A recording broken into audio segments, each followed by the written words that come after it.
The following is a special presentation of Tony Kurre Radio. Welcome back to another rousing rendition of the UAB Director's Chair. He, of course, is, look at that little smirky smile he's got over there on our YouTube channel. He's always happy to be on the big show here. The show's named after him. He is Mark Ingram, the UAB Athletic Director. UABsports.com. If you need information about that, you can always do that on their site there. But we talk about all kinds of wonderful things that I mentioned here in this podcast, which, by the way, you can hear at least 5 times a week on the Tony Kurre Radio podcast, and wherever you get your favorite podcast, and again, right here on our YouTube channel. That this is a great opportunity. I could have coaches on, we could talk X's and O's and coach, what did you see, in the second half of this, or what adjustments did you make? But I really like to go straight to the roots of the tree, and that being Mark Ingram, because he's the one that can actually peel the curtains back. We can see how college football, college sports work from the ground up. I love that. I think that's safe, right? And so I sure. So I bring to you today the final podcast of 2023. And I wanted us just to kind of pretend we have like one of those stovetop little ovens sitting in the middle of us. And maybe we're having, a little cup of our hot cocoa. And we're having just a nice gentleman talk about college sports in the year 2023. And I was trying to figure out, I always like to have some type of theme or some type of direction to go. And every show I do. And it just kind of came to me a few minutes before we started talking that it seems like a lot happened in college football this year. And I just started writing down the things. It's funny because when you go back and you want to do like a year in review, and you start going back and you start pulling up old articles from like January, February, you always think, wow, I thought that was 3 years ago. I can't believe that was just earlier this year. And it's just amazing how we cram so much stuff and information into 1 year. But I was just kind of going through some things like this is the last year we'll have a Final Four before we go to the 12. Jimbo Fisher got paid $75 million to stop coaching football. The Pac-12 fell apart. This is the last year for Oklahoma and Texas to be in the Big 12, which I think is huge news. It's the last year, the Rose Bowl will exist for lack of a better way to call it. I realize it's still called the Rose Bowl, but it's never going to be looked the same way. And then we get into something that you and I had discussions about almost every single week, the NIL, how that thing just blew up. And then the transfer portal, a new year for AAC schools. This is UAB's first year in the AAC, the FSU snub. I just started going through all these things as I kind of reminisced and kind of got a little sentimental, if you will, and was wondering what comes to mind when you think about the year of college sports in 2023. Well, those are a lot of things. I mean, there's a lot of, you're right. I mean, there's just a lot that's happened in 1 year. It's hard to believe that all those things have happened in 12 months. But you're right. The college football playoff moving from 4 to 12 next year, I think is a big deal. Florida State, to use that term, snub, it's happened before. Yeah. I remember undefeated and didn't get into the BCS championship back when it was 2. That sort of caused it to go to 4, or one of the driving factors.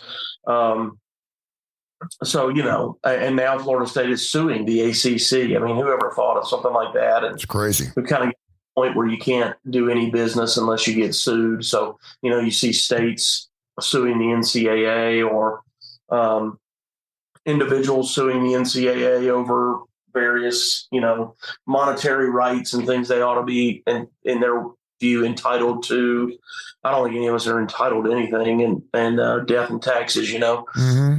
And but yeah, a lot of stuff, man. It's been a busy year. Our first year in the American Conference has been fun. It's been hard. Competition is tough, so we'll continue to improve and get better there. Just like all the members coming in, it's been a tough year really for most of us, and but just as our recruiting. I'm talking about us, Charlotte, Florida Atlantic, everybody, as our recruiting continues to improve, I'm sure we'll all be more competitive. So it'll be fun. The competition is better, and that's better for our fans. I'm not a political economist. I don't know how the GPA works. I don't know all these things, but I will tell you this, that it seems like the money in sports has absolutely exploded just over the last 5 to 6 years. I remember Nick Saban getting $4 million as a coach. I remember doing a week's worth of shows saying it's gotten out of control. We can't be paying these coaches $4 million a year to coach college football. Where's the money coming from? I saw a great article through the Wall Street Journal from a writer from SI who had done a story about a family in Peru who got up at 3:00 in the morning to go out and mine their beans. They had these rollaway beds, and they basically were making somewhere between 8 and 10 cents an hour to pull beans. And then he reads an article on his phone several hours later that FSU can no longer work on $66 million a year in their budget. So they're suing the ACC. Where and then you throw in the whole the brand new CFO or CEO of the NCAA coming up with this random $30,000 number that we're supposed to come up with students. Where is the money coming from? And as an athletic director who has to put the reins on all these things and has to budget travel and how you actually can stay in the black. What is the growth model for college football or college sports as far as the money goes? And have we reached our top yet?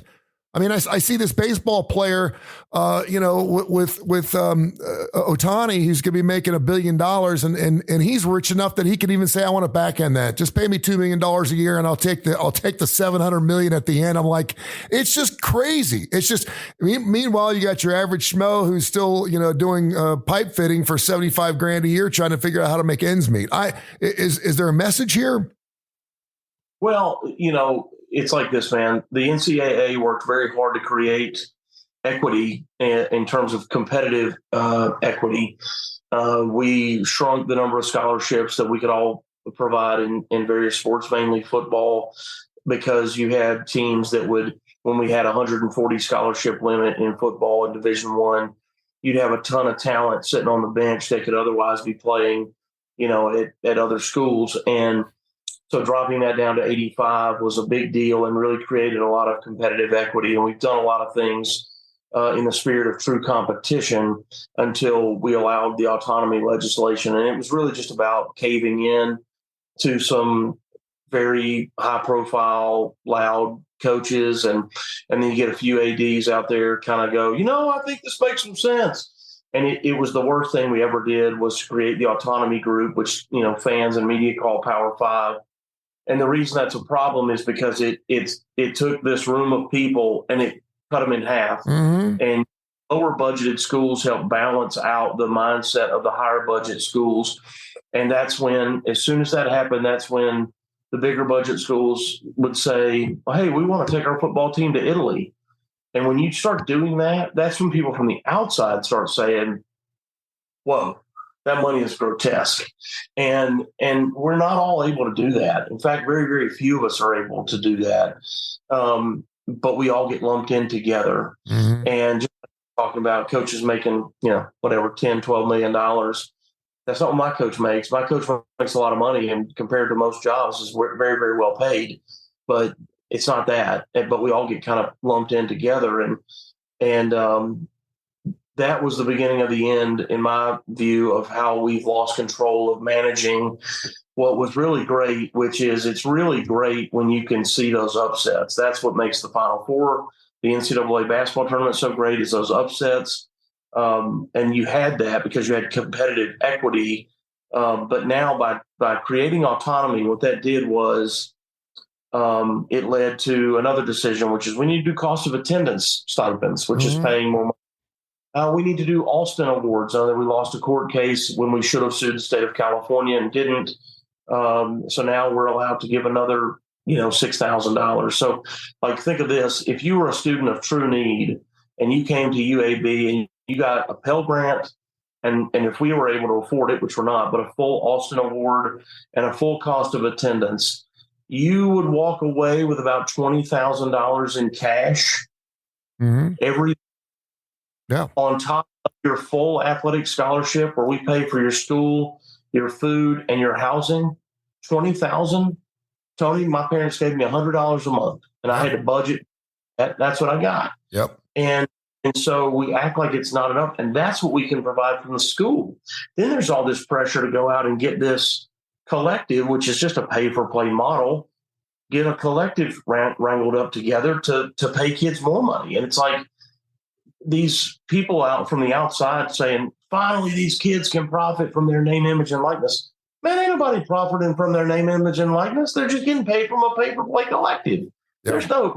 There's 1% of the kids out there that are getting paid something or doing it in a traditional way. Livy Dunn from LSU, Caleb Williams from Southern Cal. That dude won the Heisman Trophy, and she has like a bajillion followers and had that before she ever got to LSU. Yeah.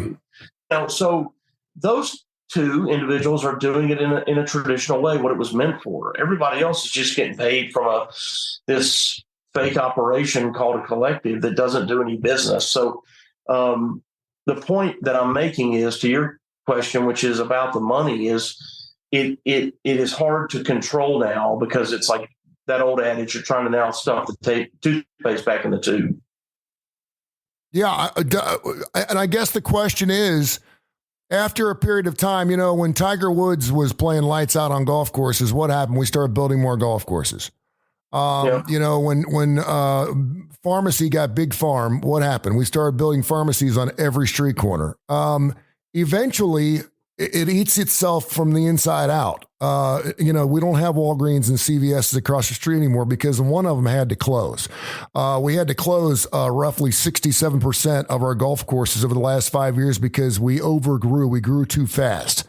So what does this mean for college sports? I mean, this money that's coming in is just insane. And I love the fact that you went the autonomy, because I didn't even think about that. And of course, I was, right in the middle of all that doing sports radio when this whole autonomous thing came along. We really didn't know what was connected to it. We just knew that it was a name for it now. Okay, now you're part of the Power Five and you're the Group of Five, and there's no longer going to be this kumbaya where we're all going to be in the same room. Now we're going to be in separate rooms, but is it really going to change anything? So I guess what ends up happening at this point in time? Does something blow up, or does it just continue to grow? And again, where is this money? Is it all TV money?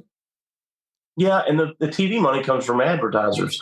And if you were an advertiser, and again, a person listening might say, well, it's not the Power Five programs. It's not their fault that people want to align with them. And you're right, it's not. But when you create this separation and one group is called the Power Five, now imagine you're in charge of sports marketing at Nabisco. Yeah. Who do you want to align with? This group of five over Power Five.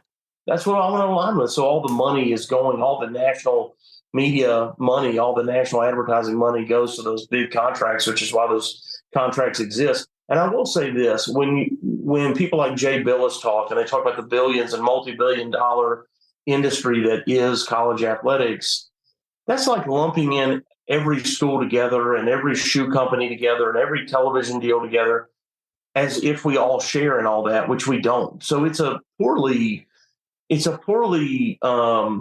drawn conclusion that there's just all this money available to all of us. That money's not available to me. We don't share it. I don't get to share money that Texas has or Ohio State has. I don't share any of that money. Just like Nike and Adidas and Under Armour, they don't pool their monies together and we distribute that evenly. That's not how that works. And so it's, again, you take people that have never worked in any real business and don't understand the model, and they try to, on a national scale, try to make sense of it and try to explain to everybody how it works. And it's like, hey, man, you don't have any idea. You're clueless. Yeah. What would you say, though, that college, and I'll just say football because it's the biggest, best thing that we have to talk about on a lot of college shows. Would you say that the growth model is still vibrant, though? I mean, we're still growing, right? Every year we always have schools going from D2, D3 to decide they want to go in the FBS. I remember having this discussion a million times saying, why don't we become FBS? Well, we can't afford it. It just takes too much money to do it. And now we've got the Liberties and the James Madisons and all these schools. every single year, there's another group of schools that they get in the FBS, and you wonder, how can they afford to do that? Where are they getting this money from? And I guess, I'd ask the same question to you. The HBCUs, another strategy where, we're trying to sink money, and certainly Deion Sanders has a big part in that because, he brought a lot of notoriety to that. But, it just makes me wonder, and I know it's a really big pie I'm looking at and a really big sky. But I just wonder, at what point when does the rainy day slush fund just fall apart, and all of a sudden we have to start pulling back, and all of a sudden we don't have 130 teams, but we now have 105 because the other 25 couldn't make it. Yeah, no, I think it's a real issue. And I'll tell you, man, if we move to an employment model, which I fear we are headed that way. It's not football you got to worry about. It's not men's basketball you got to worry about. It's every other sport that we have, because and I'm not talking about UAB, I'm talking about nationally. Every other sport that exists nationally should worry about itself. And the U.S. Olympic Committee, I pray, is super involved. We are the training ground for the United States Olympic teams in every sport. Those kids compete in college before they ever get to the Olympics. We are the ones who train them, develop them physically, and prepare them for that sort of high level competition. And if all of a sudden, we don't have field hockey, or we don't have, lacrosse, or I don't know, swimming, track and field, these sports that don't generate revenue, then I don't know what the Olympics look like. And there's a lot of opportunities for people who enjoy the scholastic model. Most of the student athletes, the vast majority, like the model that we used to have. Very few, even of the athletes, are the ones that are proponents of what it is turning into. Look and see who it is. It's former athletes. It's former athletes who get out and start talking about their suffering and how they just couldn't stand it and how awful it was. And it's just it's kind of a sickening display. Anytime I see, some former student athletes suing their school, I'm like, man, you don't even know what you had. Kids live better with us than they do at home. And then they leave with a college degree, which gives them a real fighting chance to go out there and get a great job and to marry a person that probably also has a college degree and, really change the life of their family long term. I know it's he's Mark Ingram, the UAB athletic director. This is a really interesting conversation we're having, and I wasn't sure where it was going to go, but this is the old man on my front porch, get off my lawn moment for me, where I talk about we had 3 TV stations, ABC, CBS, and NBC. That was it. And when I was growing up, we didn't have cable. We had the antenna. We were the antenna. Mark Ingram was the antenna. Get up and turn it southeast. I want to go watch my TV show. Exactly right. Yeah, we seem to be okay. And we'd say, well, see, look how I turned out. And, people would say, yeah, look how you turned out. Right. And it looks like we're starved for content. The fact, if you told me 20 years ago that we now have 1,800 different TV stations, and they're all not equal in who watches or how often they watch it, why would I possibly need that much content? When you look at, say, the ACC network or the SEC network or the AAC network or these networks that are doing these schools, and they're playing women's volleyball or cornhole tournament at 3:00 in the morning, what do you think of when you see stuff like that? You were talking about, because I always think to myself, okay, you play ball in hopes to go professional, whether that's in bowling, whether it's in archery, whether it's in swimming, whether it's in track and field, there are ways for you to go professional. Obviously, there's not a big field for that. Certainly Major League Baseball, football is huge. You've got some of these other sports that you can get to do. Women's basketball has really exploded. Thank goodness. Women's basketball. Yeah. And I give a lot of preps to ESPN for that, quite frankly, because if they don't get behind women's sports, I don't know who's pushing it out there. And I think by seeing it and watching it, it does make it better. I understand it more, and I'm more apt to see it if it's on at 3:00 in the middle of a Saturday afternoon, as opposed to us playing some old football game from 1989.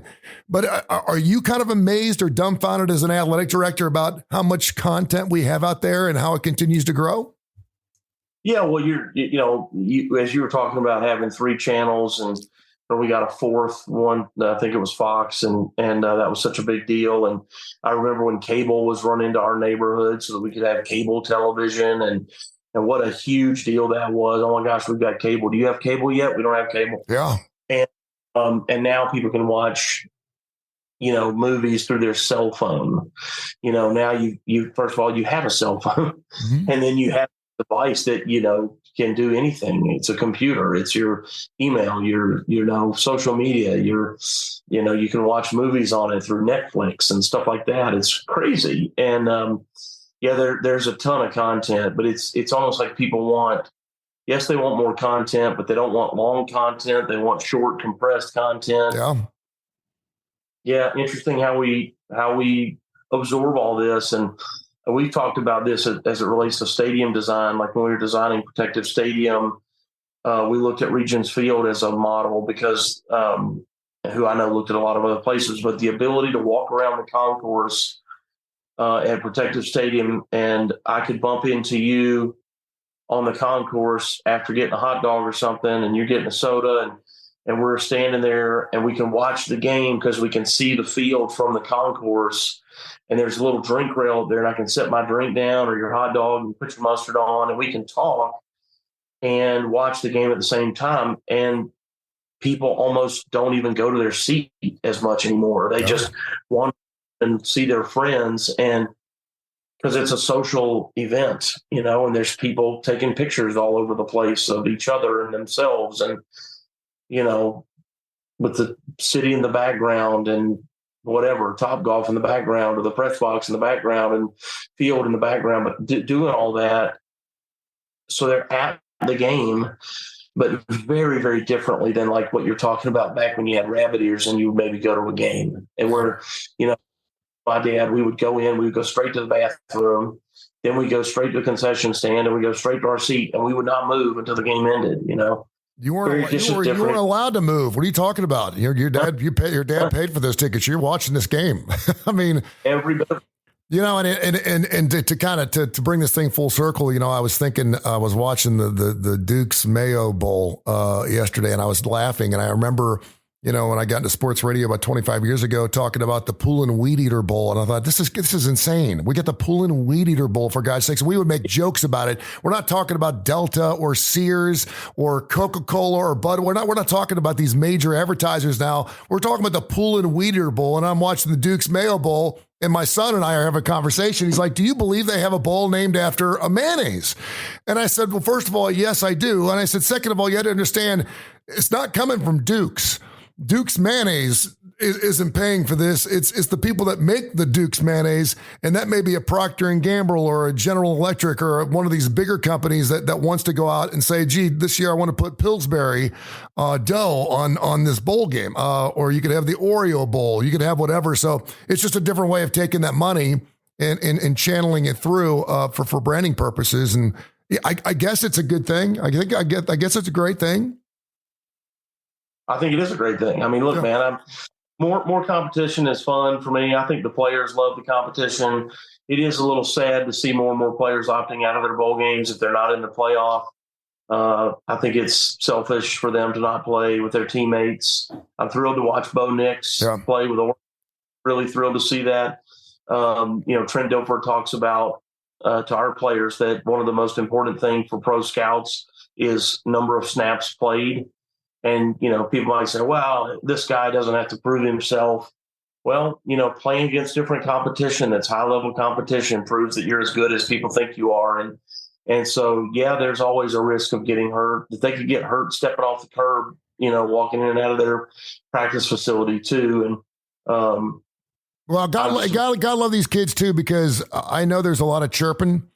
And I can't help but think that when you're talking about a kid that's been in a school for 4 or 5 years and yes, has the ability and the gift to play at the next level, and having a chance to play one more time with his teammates, and being told by someone on the outside, listen, this is not smart. This is not a good idea for you. You need to think about your future. You need to think about the money you're leaving on the table if you get injured. This is the best if you don't play. I don't know how many of those players there are. I'm assuming there's not guys out there going, good, I don't want to play this Saturday because my body hurts. Hell no, they want to get out and play. That's what they do. That's what they were gifted. That's what they're created for. They want to play football with their teammates, and all of a sudden they can't play in one of the most important part, regardless of whether. And now, of course, people are like, well, what if you're not playing in the Bahamas Bowl, you shouldn't be allowed to go on a trip. You should have to be made to stay home. Well, and I mean, I get that. I understand that. I mean, but I mean, all of a sudden you shouldn't go on the trip if you're not going to play. And so it's kind of like, okay, it is what it is. Yeah. Hey, listen, before I let you go, I was going through, and of course it is the end of the year. We were talking about the things that happened in college football and college sports in general. But according to celebritydeaths.com, we usually average somewhere between 10 to 14 A or B list actors and or rockers who pass away on a calendar year. This year we had 28, which is double what we had. And I just wanted to go through a list of the rock and rollers or the musicians that we lost in 2023. I'm just going to say their name. If you want to say something after I say their name, feel free. If you don't say anything, I know that you really don't care. Gordon Lightfoot. Oh, yeah. Legend. Yeah. David Crosby.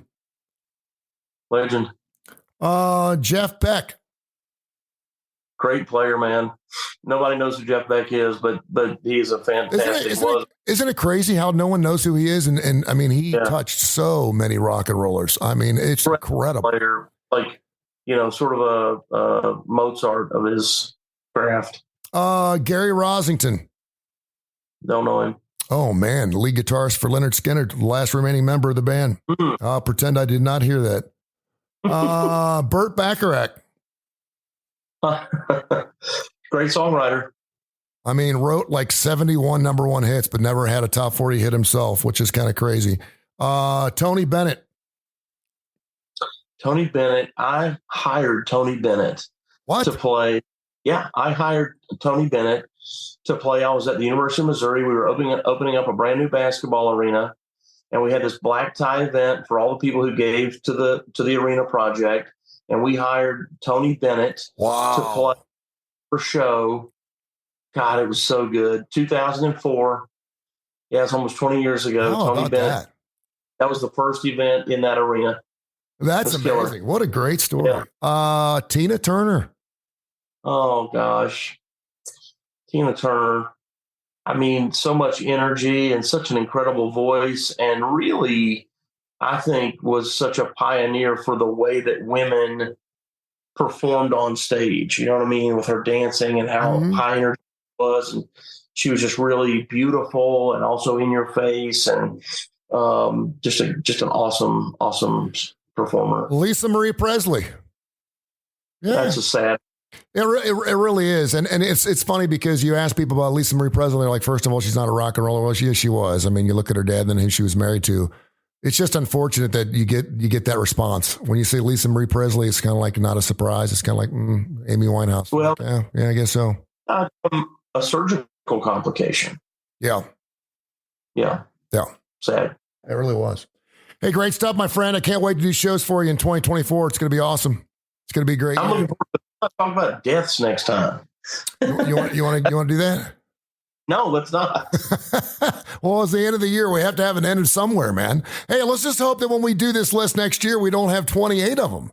And listen, I'm knocking on wood here, but and I don't even want to say their names. Paul McCartney, Eric Clapton, Keith Richards, Mick Jagger. I mean, they're Melton John. Oh man, don't say it. I mean, they're all right there, ready to be. They're all in their 70s or 80s. So who knows? Hey, God bless you, brother. Have yourself a happy new year, and we'll talk next year. All right, Tony. Thanks, pal. Thanks, man. This has been a special presentation of Tony Curry Radio.